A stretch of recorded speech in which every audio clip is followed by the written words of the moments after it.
지난주에는 믿음의 본질이 무엇인가에 대해서 우리가 공부를 했습니다.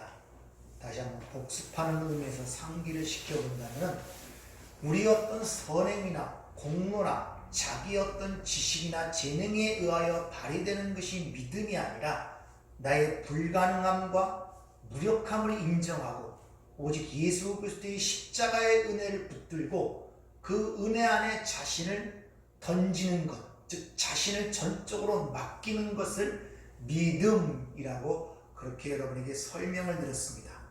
따라서 우리가 구원받는 믿음이라는 것은 우리의 믿음이 아니라 하나님 아버지의 믿음이며 그 믿음에 의하여 하나님의 백성으로 완성되어 간다는 사실을 우리는 기억을 해야 됩니다.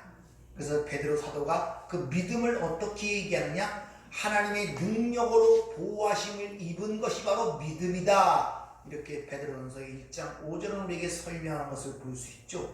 어떤 사도 바울도 뭐라고 고백합니까? 내 안에 그리스도가 사시고 계시는데 내가 육체를 갖고 사는 것은 바로 그 하나님의 아들의 믿음 안에서 내가 사는 것이다. 이렇게 갈라디아 2장 20절은 고백하는 것을 우리가 볼 수 있습니다.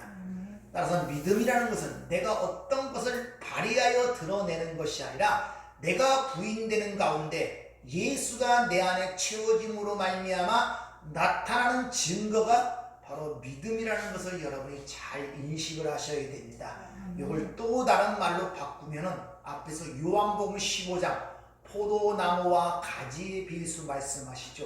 가지는 포도나무에 붙어 있을 때 열매를 맺습니다.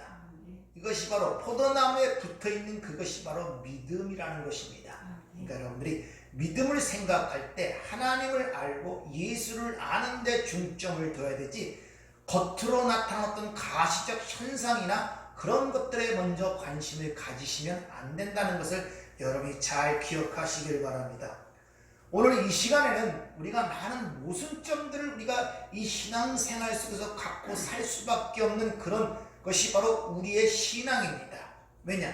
우리는 일단 예수를 믿고 구원을 받게 된다면은 처음에 누구나 다 그러하지만 이 땅에서 받는 여러 가지 고난과 고통, 어려운 문제, 마음의 답답함, 삶의 여러 가지 난제들을 여기서 해방이 되어 좀 더 편안하고 평안하고 자유로운 삶을 살 수 하기 위해서 예수를 믿는 것이고 또 구원을 그런 식으로 생각하는 경우들이 대부분입니다. 그것이 나쁘다는 것이 아니라 초창기에는 그럴 수밖에 없어요. 그런 것들을 통하여 예수님께로 갈 수밖에 없기 때문에 그렇다는 것입니다.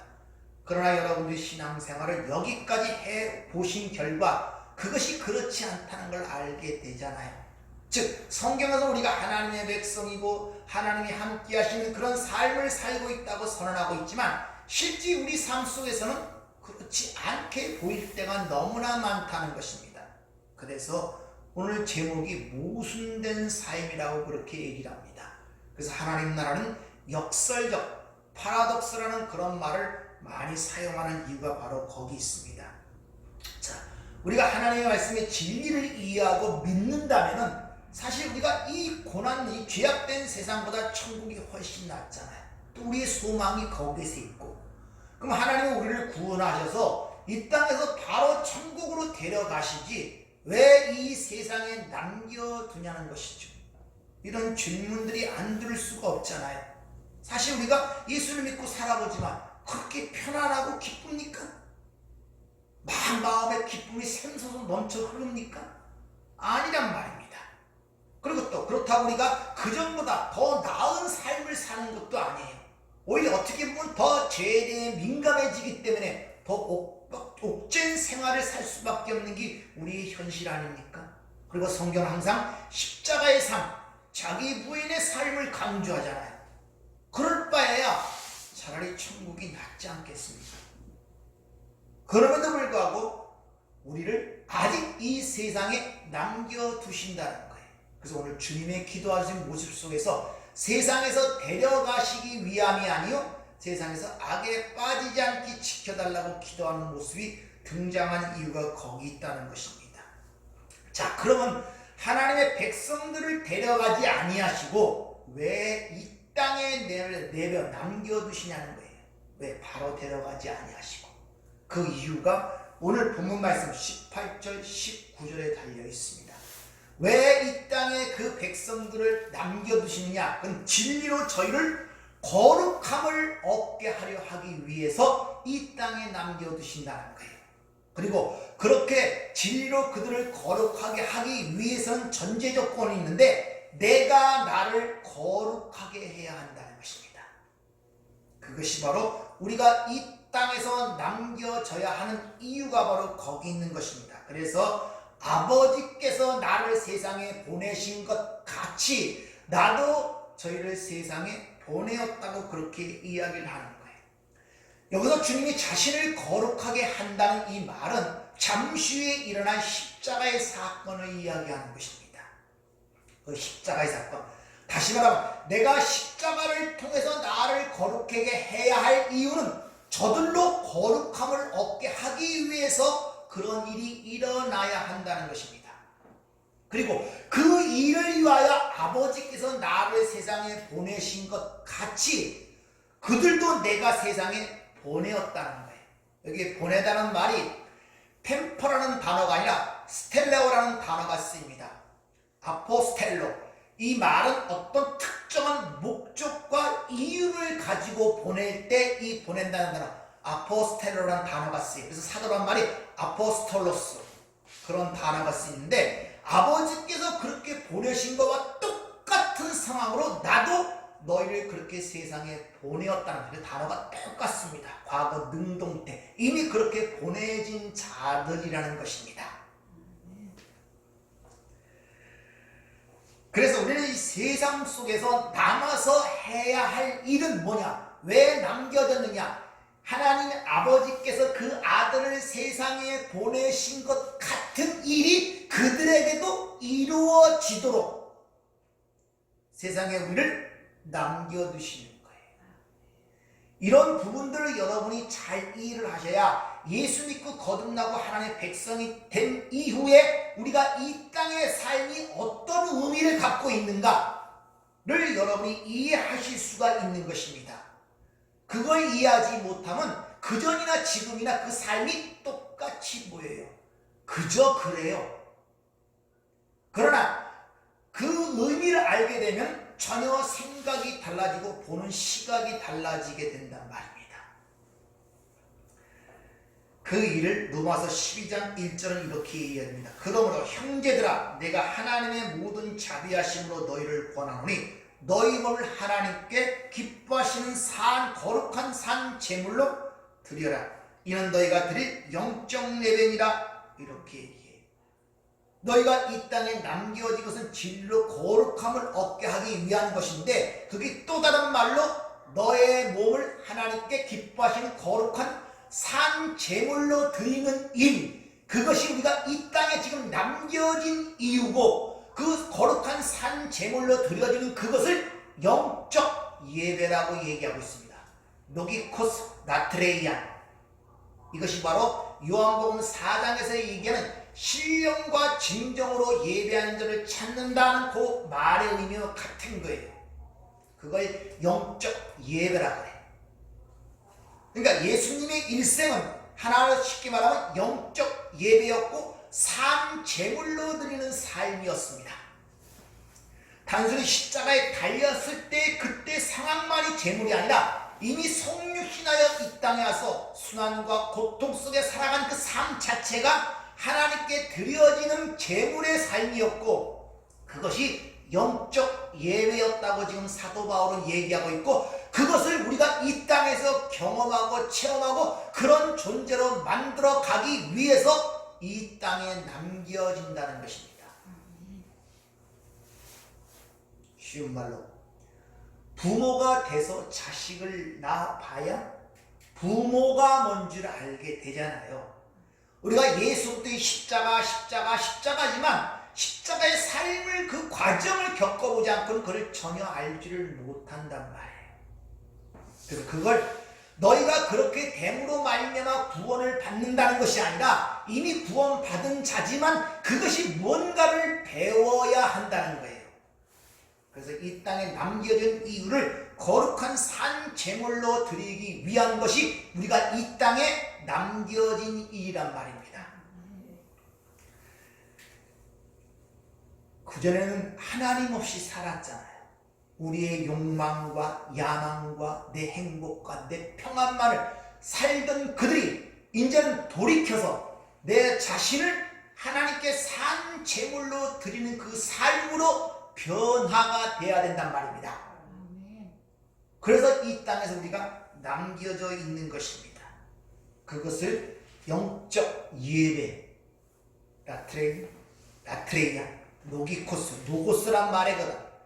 말씀의 섬김이라고 합니다. 그러니까 쉽게 말하면 말씀이 육신이 되어 우리 가운데 오신 분이 예수잖아요. 말씀이 여러분 가운데 그와의 여러분의 삶이 말씀화되어 가는 것이 우리의 영적 예배고 거룩한 산 제물로 드리는 거예요. 인생을 통하여 바로 이 제물로 드려진다는 의미가 무엇인지를 경험할 뿐만 아니라 하나님은 우리를 거룩하게 하신다는 그 의미가 무엇인가를 이해하고 깨닫게 된다는 것입니다. 근데 그 일은 인간의 노력과 수고와 애씀에 의하여 이루어질 수 없고 오직 하나님의 도우심에 의하여만이 이루어질 수 있기 때문에 지금 주님이 기도하는 거예요. 그래서 기도하는 중에 저희를 진리로 거룩하게 해달라고. 그래서 내가 거룩하게 해야 된다는 그런 말씀으로 지금 기도를 하고 있는 것입니다. 특히 오늘 본문 말씀 15절에 보면 저희를 악에 빠지지 않게 보존해달라는 그런 기도를 하시죠. 텔레오 지켜달라는 것입니다. 악에서. 우리가 여기서 주의할 것은 이 죄에 대해서는 여러분이 수가지로 내가 얘기를 했기 때문에 이해가 하실지 모르지만 여러분 악이라는 개념을 지금 어떻게 갖고 있습니까? 무엇을 악이라고 지금 보고 계십니까? 악에 대한 올바른 성경적 정의와 개념을 갖고 있지 않으면 내가 하는 행위가 악한 행위인지 선한 행위인지 분별이 되질 않아요. 그러니까 자기 딴에는 선한 행위를 하는데 그게 악한 행위가 될 수 있는 위험성이 있단 말입니다. 대부분 이 거룩한 삶이라는 것은 세상의 삶의 원리와 반대가 되는 십자가의 삶이기 때문에 봉사하고 구제하고 선행을 베푸는 것이 그것이 선한 삶이고 그렇게 살지 않는 것이 악한 삶이라는 잘못된 그런 인식 오해를 갖고 있을 수가 있습니다. 그러나 실제 그러한 삶을 사는 자도 악할 수가 있다는 걸 여러분 아십니까? 왜? 인간은 그것을 자신의 유익과 이익을 위해서 그런 일을 행할 수 있기 때문에 그래요. 그래서 세상을 위해서 성자라고 칭송받는 마하마트 간디나 또 석가라고 불리는 시타르트, 석가모니나 공자나 맹자나 노자나 다 성경적으로 얘기하면 그들은 악한 자들입니다. 아시겠습니까? 즉 우리는 보편적으로 이 악이라는 개념을 세상적인 어떤 윤리 도덕적 개념과 사회법적 개념을 갖고 윤리 도덕을 범하거나 사회법을 범하는 자들을 악한 자라는 그런 내용들을 그런 개념들을 갖고 있단 말입니다. 그것은 잘못된 판단 기준을 갖고 있는 것입니다. 악하냐 선냐의 기준의 판단은 뭐에 의해서만 가능하냐? 진리에 의해서만이 그게 가능하다는 것을 여러분이 아셔야 돼요. 이미 우리가 16장에서 배웠죠. 죄와 의가 무엇에 의하여 구분됩니까? 윤리, 도덕, 사회법적에 의해서 이건 죄고 그렇게 구분됩니까? 아니잖아요. 예수, 진리에 의하여 구분되잖아요. 예수를 믿지 않는 것이 죄고 예수가 하나님께 가는 것이 의라고 얘기하잖아요. 악도 마찬가지, 선과 악도 마찬가지입니다. 오직 진리이신 예수에 의하여 악과 선이 갈라지는 것이지 우리가 이 땅에서 배운 윤리나 도덕이나 사회 법적에 의하여 이건 악한 것이고 선한 것을 구별하는 것은 올바른 것이 아님을 아셔야 됩니다. 이런 문제에 대해서 분명하지 못하기 때문에 항상 혼돈스럽고 세상적인 그런 반향에 의하여 우리 그리스도인도 휩쓸려 가서 쉽게 그들을 정죄하고 비판하는 데 일조를 한단 말입니다. 선악의 판단은 뭐에 의해서만? 진리 예수에 의해서만이 판단되고 그것이 분별이 된다는 것을 여러분이 아셔야 됩니다. 따라서 선과 악은 오직 예수 그리스도에 의해서만이 판별이 되기 때문에 이 세상 사람들은 선악을 판별하지 못하는 것입니다. 성경적인 면에서 그들은 선악을 판단할 때 그들이 배운 이 땅의 지식적인 것, 즉 윤리 도덕적인 것, 사회 법적에 의하여 악하다 이렇게 판단하고 있단 말이에요.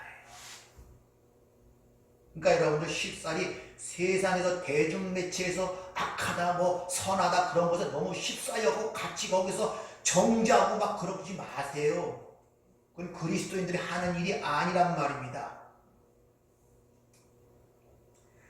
쉽게 말하면 선이라는 것은 나의 무능함과 불가능함을 인정하고 예수의 십자가의 전적인 그 은혜만을 의지하는 속에서 나오는 것을 선이라고 그러고, 그렇게 나의 불가능과 무능력을 인정하지 못하고 예수의 십자가의 은혜를 의지하지 못하고 나오는 모든 행위는 악한 행위란 말입니다.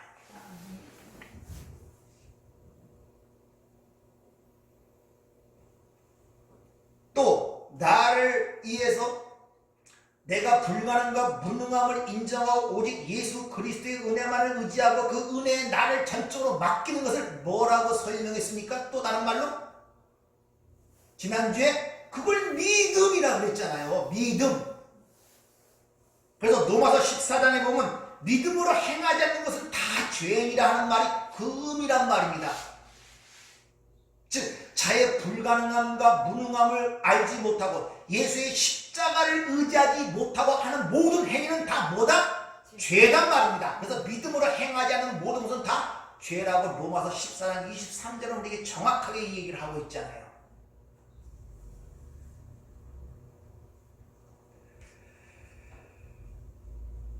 우리는 물론 이 세상 사람들을 불쌍히 여기고 가난한 자들과 그런 자들을 위해서 돕기 위하여 부정히 손발을 움직여야 합니다.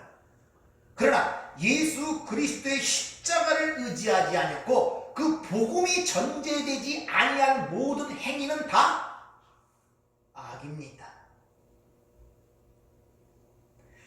영생을 주지 못하고 영생이 전제되지 않은 모든 행위들은 허무한 행위입니다. 그 사람에게 영생을 주지 못하는 그 행위가 무슨 가치가 있겠냔 말입니다. 그건 지들 멸망하는 세상에서 지들끼리 정의하고 지들끼리 생각하는 것들이란 말입니다.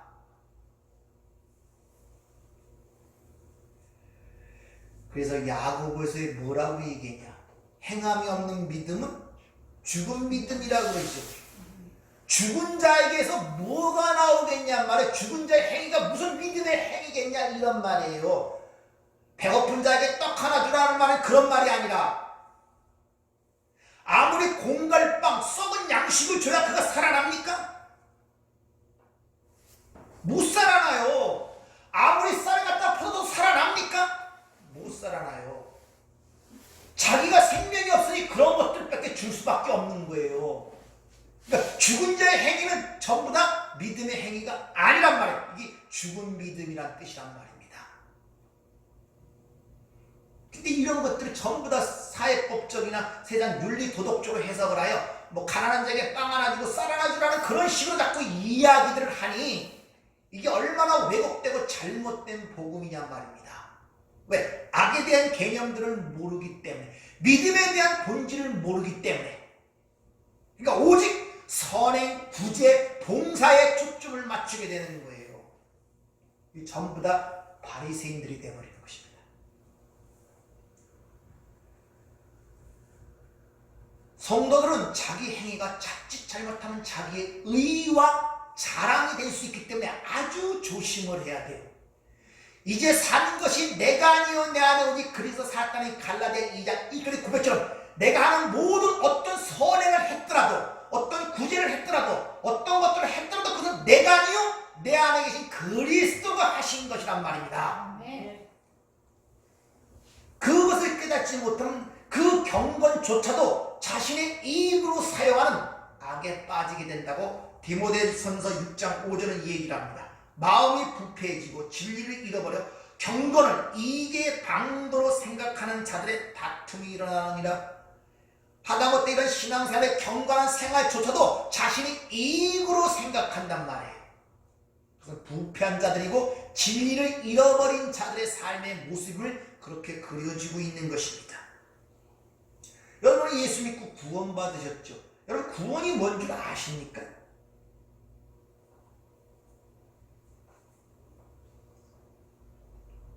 뭘 구원받은 거예요 지금이요?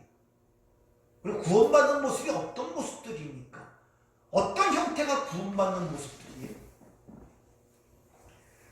성경은 예수님을 구원의 첫 열매라고 그러죠. 구원의 처음으로 구원받은 열매란 말입니다. 예수님의 모습이. 그러니까 우리 예수님의 모습을 통하여 구원이 이렇게 완성되어져 가는가를 볼 수가 있단 말입니다. 구원이라 그러니까 전부 다 자기 생각 속에 머물러서 자기가 생각하는 판단 이치 속에서 거기서 구원, 이런 피상적인 생각을 갖고 살아가는 사람들이 너무나 많아요. 그러니까 삶의 변화와 그런 것이 없어요. 구원이라는 단순히 죄 지은 상태에서 죄 해방됐다는 거기서 끝나는 것이 아니란 말입니다. 그건 시초에 시초. 어마어마한 영원한 것을 주기 위하여 단지 장애물을 제거한 것뿐이지 그 전체가 구원이 아니란 말입니다. 죄사함이. 우리 주님께서는 율법 아래 오셨고 죄 아래 오셨다고 성경은 그렇게 기록을 하죠. 근데 주님의 원래 위치가 거깁니까? 아니죠. 죄 아래, 율법 아래 그곳은 예수님이 있어야 할 그 위치가 아니었단 말입니다. 예수님은 위에 있었던 분이에요. 하나님의 아들로 존재하셨던 분이란 말입니다. 그러니까 이 땅의 율법 아래, 죄 아래 있다는 건 그 위치가 예수님의 위치가 아니었단 말입니다. 그런데 예수님이 그 내려와서 거기서 십자가를 통과하여 원래 자기의 영광으로 회복이 되셨죠. 그 예수님의 원자리에서 성육신하고 이 땅에 오셔서 죄 있는 육신의 모양을 입고 율법 아래 죄 아래 살다가 십자가라는 과정을 통하여 원래 상태로 회복이 되셨죠. 이 과정이 우리의 구원의 과정이란 말입니다. 저와 여러분은 이 땅에서 구원받은 게 아니라 이미 창세전에 하나님의 백성은 선택된 백성이었는데 하나님 나라에 완성된 백성인데 이들이 이 땅에 죄인의 육신의 모양을 이 땅에 것처럼 죄인으로 이 땅에 와서 예수님 같은 그런 삶의 과정을 통하여 하나님의 나라로 다시 백성으로 회복되어 완성되는 걸 구원이라는 것입니다. 따라서 예수님의 성육신이라든지 이 땅의 수치와 고난과 십자가의 죽으심이라든지 부활의 승천 다 그것이 누구의 이야기? 나의 이야기란 말입니다. 그걸 내 것으로 갖지 못하고 구원받지 못한 자란 말입니다. 자꾸 내 밖에 예수를 보지 말고 과거의 역사적 예수가 행했던 일에 기념하는 그런 식으로 예수를 믿으면 안 된단 말이에요. 마치 옛날에 이수신 장군이 노량진에 이겼다는 걸 기억하고 그 사람을 본받자, 그 사람을 추종하자, 유명한 세종대왕이 한글을 만들었으니까 우리도 그런 삶을 살아야 된다, 이렇게 되면 망하는 거란 말입니다. 그 이야기가 내 얘기란 말입니다. 내가 원래 하나님의 백성, 창세전 하나님의 백성이었는데 하나님 나라에 어떻게 완성되고 어떻게 하나님의 자녀가 완성되는 걸 가리키기 위하여 죄 있는 육신의 모양을 이 땅에 보내셨고 여기서 그 죄받은 사람과 하나님의 떠난 백성들의 타락함이 어떠함을 깨닫게 하여 다시는 선악과가 필요한 새하늘과 새 땅을 완성시키기 위하여 이 땅에 보내셨구나를 알아야 된단 말입니다. 그래서 예수의 그 첫 열매, 구원의 첫 열매, 그분의 그 삶이 바로 내 삶을 보여주는 거였구나, 내가 지금 그러한 삶의 과정을 겪고 있는 거구나, 이렇게 알아먹어야 구원받은 자의 모습이란 말입니다. 단순히 이 땅에 살아가는데 나를 도와서 세상 같은 건 편하고 행복하게 살아가고 내 중에 천국에 이르는 어떤 생명보험을 들었다는 그런 식의 예수를 믿으면 안 된단 말입니다.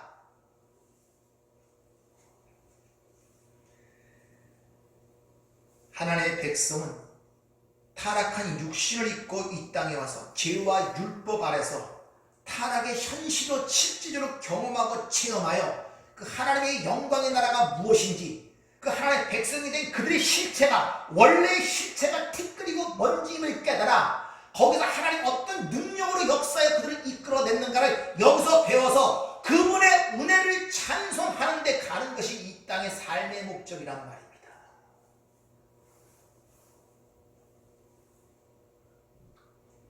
그래서 창세기 3장 19절, 죄진 그들에게 너는 흙이니 흙으로 돌아가자. 거기서 흙이라는 단어가 아담아도 아니고 에레츠도 아니고 아파르, 너는 먼지니 먼지로 돌아가라. 그걸 배우고 오란 말이에요.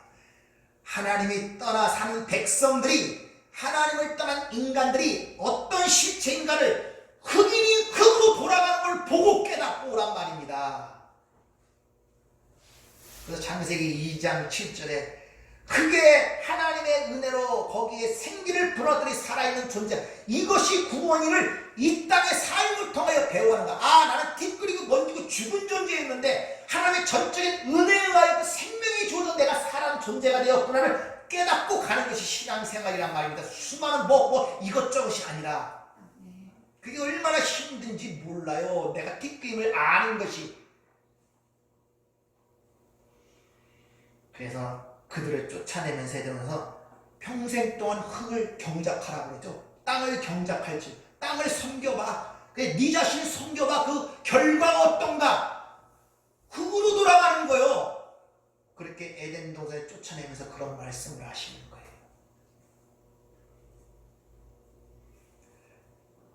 따라서 지난주에 말씀드린 것처럼 선악과가 필요하지 않은 새하늘과 새 땅이 완성될 것을 설명하시기 위하여 아담과 하와의 타락을 허락하시고 그들이 하나님을 떠난 타락한 인류의 종말이 어떠하며 그들을 예수 그리스도의 십자가로 말미암아 구원받는 것을 설명하기 위한 세트장으로, 그 백성들을 하나님의 나라의 백성으로 완성시키기 위한 훈련의 장소로 이 세상이 창조된 목적이란 말입니다.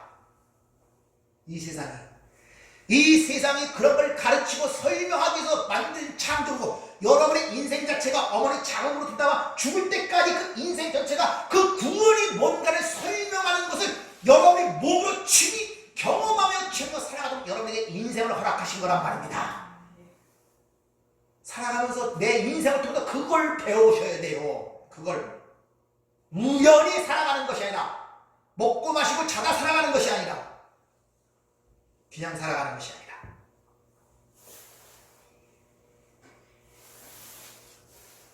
따라서 우리의 맏형, 우리의 제일 큰형, 예수를 제일 큰형이라 그래요. 그 예수, 우리 앞에 살았던 그 큰형, 제일 맏형의 삶이 바로 내 삶을 성경은 이야기하고 있고, 그것이 구원의 목적이며 예정이라고 얘기하고 있습니다. 로마서 8장 29절, 하나님이 미리 하신 자들로 또한 그 아들의 형상을 본받기 위하여 심모르포스, 같은 모양으로 만들기 위하여 미리 정하셨으니 예정했단 말입니다. 허리허리죠. 이는 그로 말미암아 많은 형제 중에서 막 아들이 되게 하려 하시니라. 그 예수의 삶으로, 똑같은 모습으로 그분이 그래서 자신을 항상 지칭할 때 내가 바로 인자, 사람이야. 창세기 1장의 아담, 하나님의 형상대로 창조받은 그 사람이 바로 나야, 내 모습이야. 그래서 인자라는 말을 그렇게 사용하시는 것입니다. 인자. 사람이 무엇인가를 보려면 누굴 바라봐라? 예수. 창세기 1장에 하나님의 우리의 형상대로, 우리의 모양대로 사람을 만들고 할 때 그 사람이 누군가를 보려면은 우리를 보는 것이 아니라 예수를 봐야, 아, 창세기 1장에 하나님 의도한 사람이 이런 모습이었구나를 우리가 알 수 있단 말입니다. 그래서 이 세상에 구별된 하나님의 백성들의 이뤄야 할 목표 지점을 에베소서 4장 13절부터 15절까지 이렇게 이야기를 합니다. 잘 들어보세요. 우리가 다 하나님의 아들을 믿는 것과 아는 일에 하나가 되어 온전한 사람을 이루어 그리스도의 장성한 분량이 충만한 데까지 이르리니, 이는 우리가 이제부터 어린아이가 되지 아니하여 사람의 속임수와 간사한 유혹에 빠져 온갖 교훈의 풍조에 밀려 요동하지 않게 하려 함이라. 오직 사랑 안에서 참된 것을 하여 범사에 그에게까지 자랄지라. 그는 머리니 곧 그리스도라. 하나님의 아들을 아는 것과 믿는 것이 하나가 되어 그리스도의 장성한 분량까지 자라도록 하는 것이 이 땅에 남겨진 이유인데, 그걸 가리키기 위해 예수가 자신을 먼저 거룩하게 십자가에 달려 죽음으로 말미암아 원상태로 회복되고 하나님께 의로 인정받은 것을 선포하여 너희도 그 길을 걷게 될 것임을 우리에게 이야기해주고, 너와 내가 하나가 된다는 의미가 바로 거기 있는 것입니다. 하나가 된다는 것은 내 생각과 내 뜻과 내 삶이 동일시 된단 말입니다.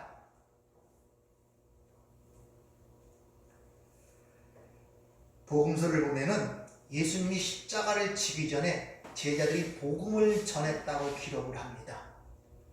우리가 읽어보면 알겠지만 오순절 성령이 오기 전에 이들은 십자가, 예수님의 죽으심의 의미도 몰랐고 부활도 믿지 않았고 부활이 뭔지도 몰랐어요. 오히려 부활한 이후에 그 부활을 본 여인들의 이야기를 허탄한 이야기라고 오히려 막 나무라죠.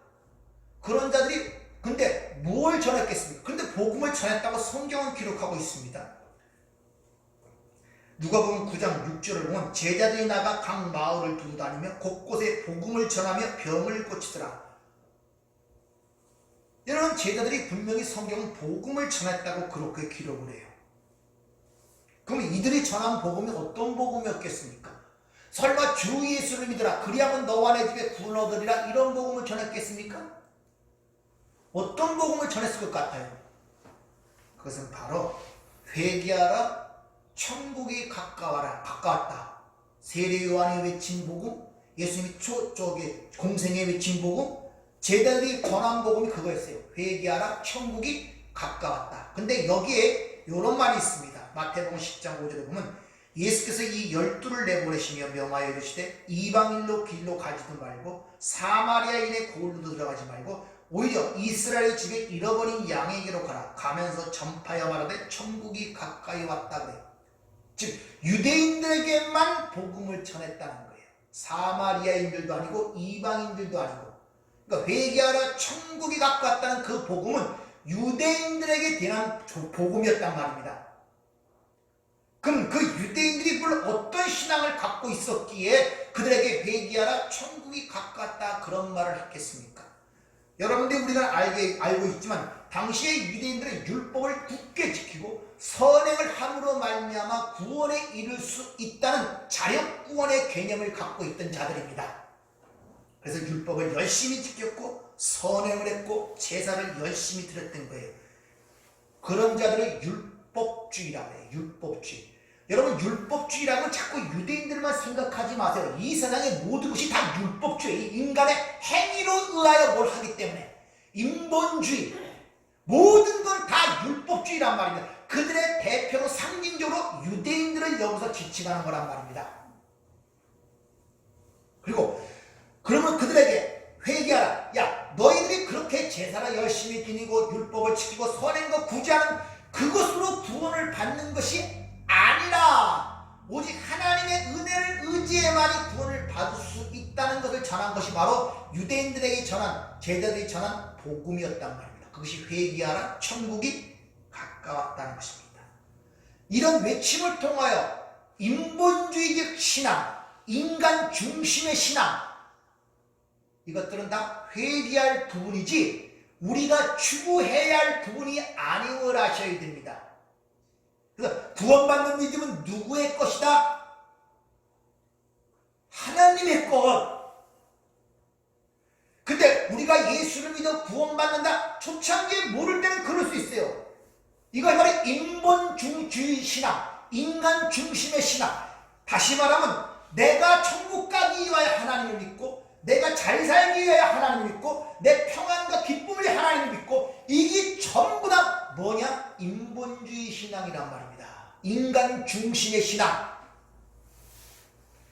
그걸 회개해야 돼. 그걸 돌이켜야 된단 말입니다. 그걸. 그 여타 종교와 뭐가 다르겠습니까? 오후 시간에서 그런 문제를 좀 다룰 것이지만 그 대표적인 사건이 바로 니고데모 사건이에요. 사내들은 공의였고 바리새인이었고 부자였고 경건한 자였고 존경받는 자였어요. 겸손하기까지도 합니다. 그러니까 그 자가 밤에 나와 예수님께 어떻게 하면 영생을 얻을까 그런 질문을 하죠. 그에게 주님이 뭐라고 얘기합니까? 네가 거듭나지 않으면 구원을 받을 수 없다. 단호하게 얘기하죠. 다시 말하면 네가 가지고 있는 학식, 네가 가지고 있는 재질, 네가 갖고 있는 경건함, 네가 갖고 있는 재능, 네가 갖고 있는 재물, 그래서 아무런 구원에 효용이 없다고 단호하게 이야기를 하고 있단 말입니다. 그걸 회개해야 되는 거예요. 여러분 삶 속에 여러분도 지금 누구를 위해 예수를 믿고 있습니까?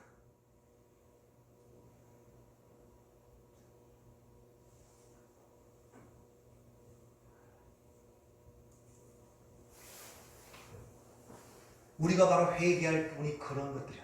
내 중심에서 벗어나야 돼요. 우리도 신앙도 전부 다 내 중심이에요. 그래서 전부 다 내 자식, 내 가정, 내 나라, 내 민족 전부 다 그런 관점에서 보잖아요. 전부 다. 내가 구원받기 위하여, 내가 천국 가기 위하여. 그렇게 되면 우리를 위하여 우리를 인도할 신을 만들어내라. 금송아지 사건이라니까요. 그걸 패역한 행위라고 그러잖아요. 그래서 지난번에 말씀드린 변화산 안에서 그들이 믿음을 갖고 귀신을 쫓아내려고 부단히 노력하잖아요. 과거 쫓아본 경험이 있으니까 자기 그런 능력이 있는 줄 알고 계속 그런 행위를 뭐라 합니까? 믿음이 없고 패역한 세대요. 주님이 그렇게 이야기를 하죠.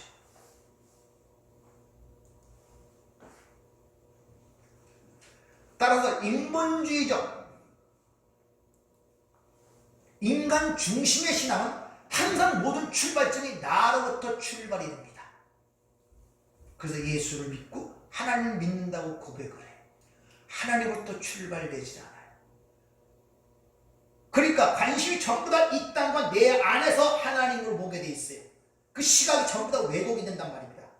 하나님께서 나를 어떻게 보시고 어떻게 만드시고 아버지께서 나를 세상에 보내신 것 같이 나를 버렸다면 아버지의 시각과 예수의 시각에서 내 삶을 바라보지 못하고 내 삶의 중심 속에서 모든 걸 바라보게 되니까 왜곡이 되버려요. 이걸 거짓말이라고 하는 거예요. 거짓말. 그러니까 그 현상에서 못 벗어나는 거예요. 자식, 남편, 아내, 내 삶 거기에 꽉 묶여있는 거예요. 그걸 감옥이라 해요. 블랙캣. 그걸 옥이라고 한단 말입니다. 그 옥을 찾아와서 예수가 복음을 전했잖아요. 거기서 나와야 했는데 돌이켜야 한단 말입니다. 거기서.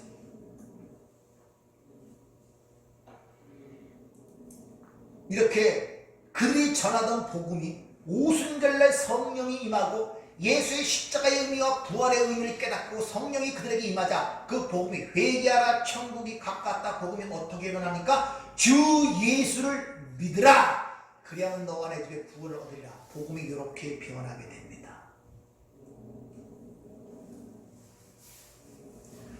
마태복음 12장 28절을 보면 주님이 이런 말씀을 하십니다. 그러나 내게 하나님의 성령을 힘입어 귀신을 쫓아내는 것이면 하나님 나라가 이미 너에게 임하였느니라.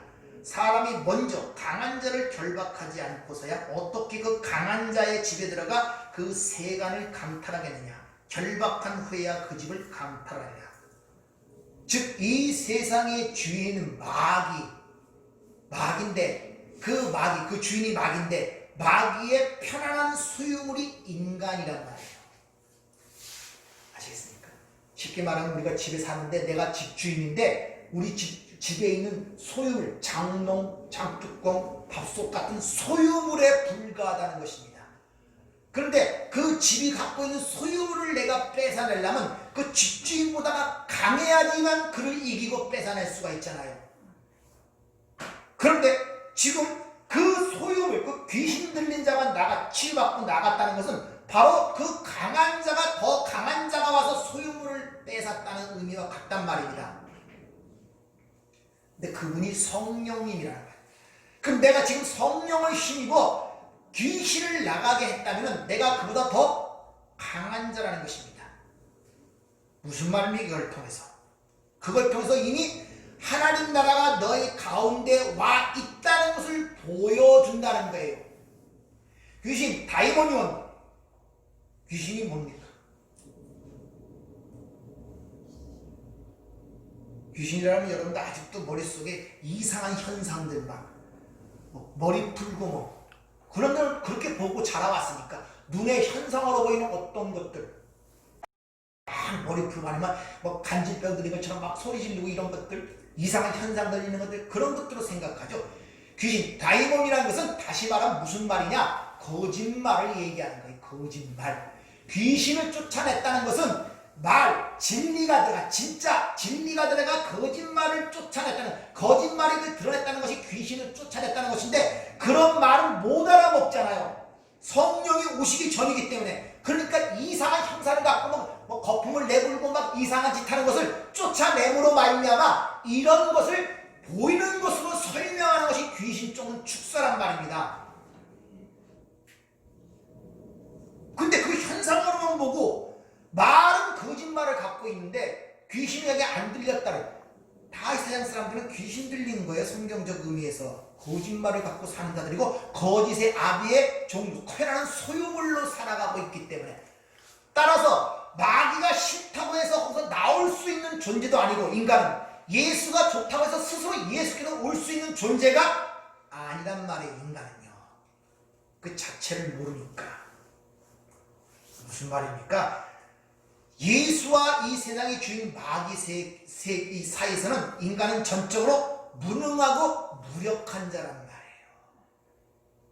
어느 쪽도 선택할 수 없고 어느 쪽도 갈 수 없는 존재란 말입니다.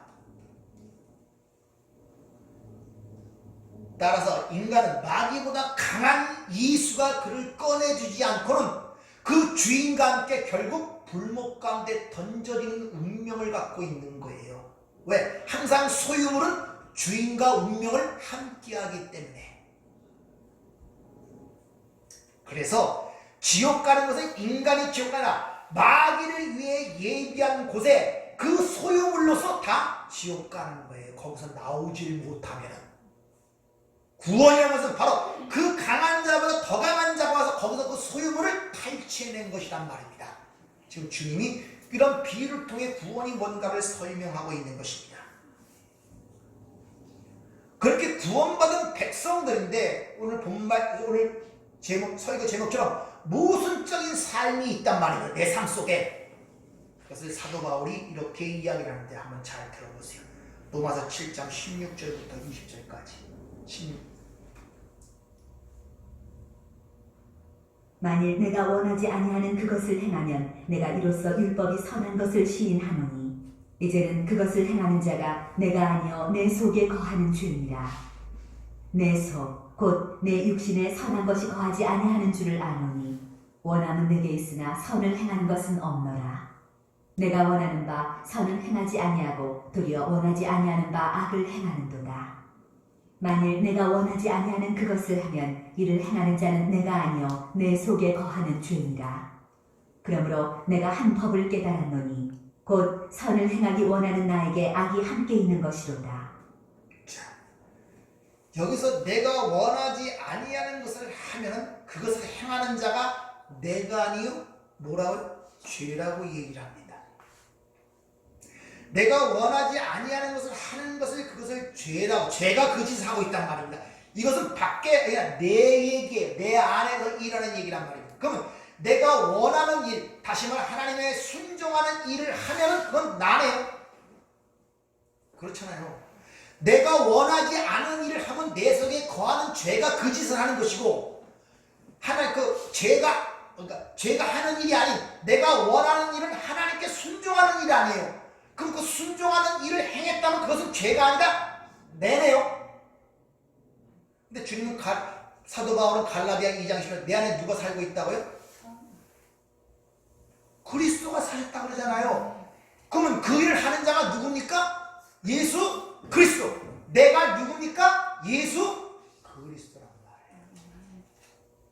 진정한 나는 내가 아니라 내 안에 계신 그리스도가 진정한 나란 말입니다. 여러분, 많은 분들이 예수를 믿는 것, 그리스도인에 대해서 오해를 하는데, 마치 예수를 믿으면 전에 나쁜 짓을 하고 악행을 하다가 이제는 돌이켜갖고 회개하고 돌이켜갖고 이제 착한 사람은 선한 사람이 돼갖고 사람들에게 이제 비난과 그런 조롱을 받는 것이 아니라 칭찬과 칭송하는 성인이 되어서 완성이 되어 하나님 나라로 가는 걸로 오해를 하고 있다니까요. 전부 다.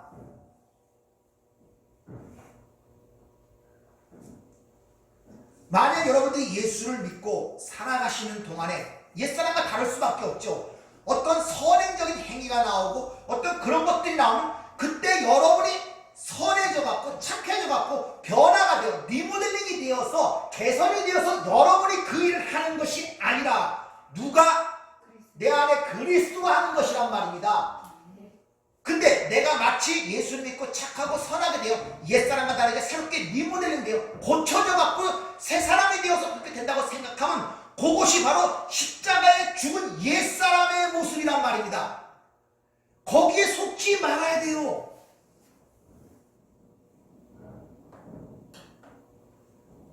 그러니까 이런 삶의 고통이 내게 생기는 거예요. 자꾸 내가 변하려고 자꾸 하니까 예수가 살도록 해야 되는데 내가 변하려고 그래요. 내가 성인이 되려고 그래요. 내가 착한 사람이 되려고 그러고 내가 선행을 하는 사람 되고 남들은 칭송과 비난을 받지 않고 하나님 영광으로 칭송을 받는 성인이 되려고 자꾸 스스로 노력한다니까요. 아니 여러분 성인 돼서 하늘나라 가는 거 아니라니까요. 여러분 죽을 때까지 육신을 벗을 때까지 성령에 완성될 때까지 여러분이 이 땅에서 죄인의 몸을 갖고 죄성 속에서 살아갈 수밖에 없는 존재란 말입니다. 그걸 깨닫도록 하나님이 그들을 내버려 두시는 거예요. 왜? 너희는 불가능한 존재를 내가 평생 깨달아야 되고 결국 못 가게 결국 나는 티끌에 불과하구나 깨닫도록. 근데 사람들이 오해를 하고 있어요. 예수 믿으면 착한 사람이 되고 성인이 되어서 그때는 세상으로 칭송받고 칭찬받는 야 진짜 예수 믿는 사람 같다. 진짜 예수 믿는 사람들은 세상으로 칭찬 못 받습니다. 여러분 비난받죠. 성경에 어디 예수 믿고 되면 세상으로 칭찬받는 소리가 나옵니까? 오히려 건결하게 살고자 하면 네가 핍박을 겸하여 받으라고 얘기를 하는데 오해를 하고 있어요. 그렇게 내가 변화되어 성인이 되어 하나님을 만나는 사람은 그게 바로 옛사람이란 말입니다. 옛사람, 율법주의, 인본주의, 인간 중심의 신앙. 오해들을 하고 있는 거예요. 여러분들. 오해.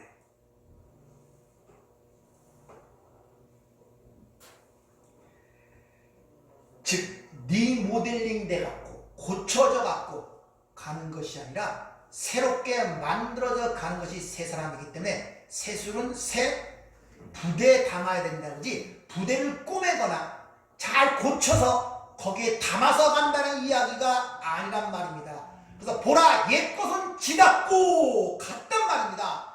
새 것이 되어서 하나님 나라 가는 것이 신앙생활이란 말입니다.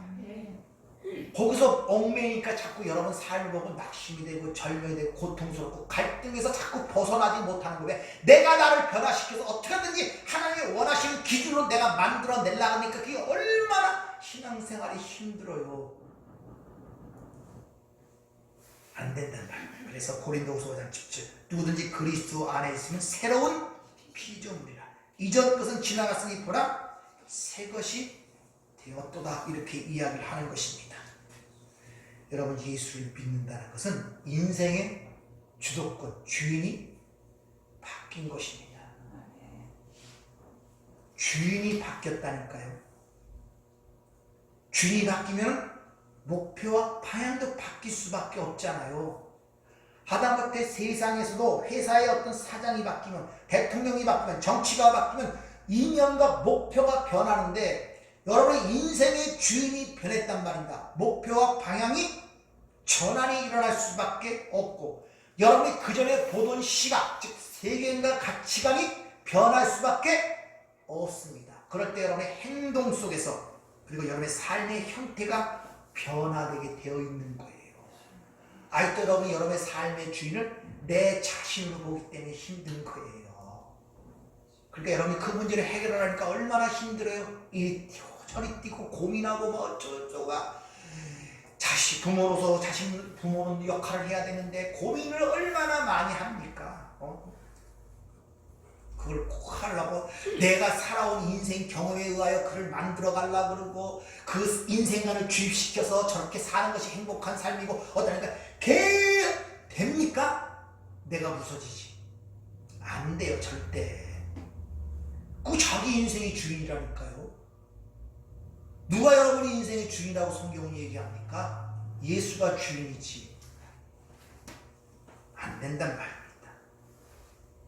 그 예수 믿고 변화된 성도의 그 변화의 정도를 이렇게 얘기를 합니다. 갈라디아 6장 14절 표준 세번역으로 말씀을 드려보죠. 그런데 내게는 우리 주 예수 그리스도의 십자가 밖에는 자랑할 것이 아무것도 없습니다. 그리스도로 말미암아 내 쪽에서 보면 세상이 죽었고 세상 쪽에서 보면 내가 죽었습니다. 변화의 정도가 내 쪽에서 보면 세상이 죽었고 세상 쪽에서 보면 내가 죽을 때 죽은 상태란 말이에요. 변화의 정도가 단순히 뭐 이런 정도가 아니라 죽은 상태란 말입니다. 이게 그리스도인들의 실존이에요. 근데 어느 날 갑자기 이루어지지 않잖아요. 그러니까 힘든 거예요. 알기 때문에 주님이 오늘 기도하시는 거예요. 저들을 악에서 보존.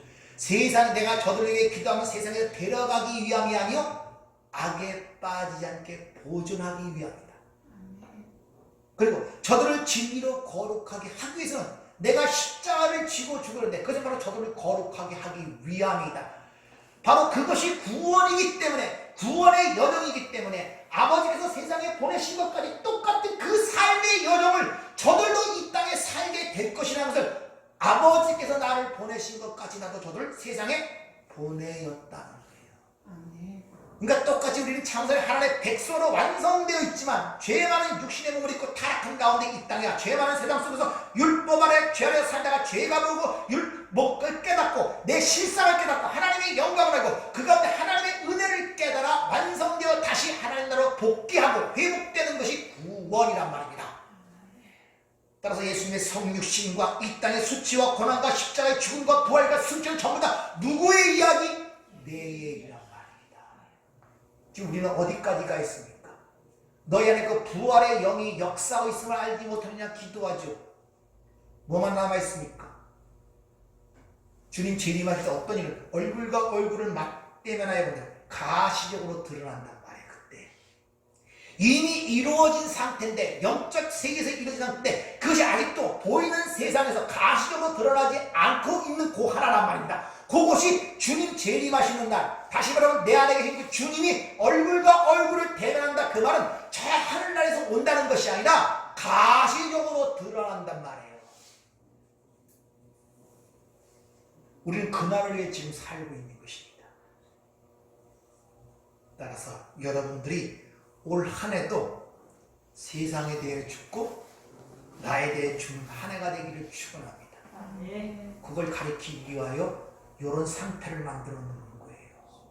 아시겠습니까? 죽어야 된다는 거예요. 너희가 이렇고 나를 또 뛰는 거, 이 뛰고 저 뛰고 소용없다는 거예요. 니들의 행위, 니들의 제사의식, 예배행위 배불렀다 그러잖아요. 구약에서 맨날 그러니 뭐 나한테 그게 배부르게 할 것이냐? 그런 거 요구한다고 안 하잖아요. 여러분들 오늘도 이 1년이 우리가 이 땅에 남겨진 하나님의 그 의도를 잘 깨달아 여러분의 삶이 거룩한 산 제물로 드리는 영적 예배가 되는 한 해가 되기를 축원을 드립니다. 아멘. 기도하겠습니다. 은혜롭고 자비로우신 아버지 하나님, 참으로 왜 그렇게 이 껍질이 벗기 힘든지 모릅니다. 하나님께서 성령께서 역사하여 우리의 눈에 꺼풀이 벗겨지고 바로 볼 수 있고 바로 이해할 수 있고 우리의 삶의 변화를 통하여 하나님께 영광이 될 수 있습니다. 아버지 오늘 일러주신 말씀의 검을 통하여 우리 안에 더덕더덕 붙어있는 세상적인 것들을 다 잘라내 주시고 아멘. 하나님 주시는 은혜로 채워 그 자유함을 누리며 살아가는 한 해가 될 수 있도록 축복하여 주시옵소서. 아멘. 예수님 이름으로 기도하옵나이다. 아멘.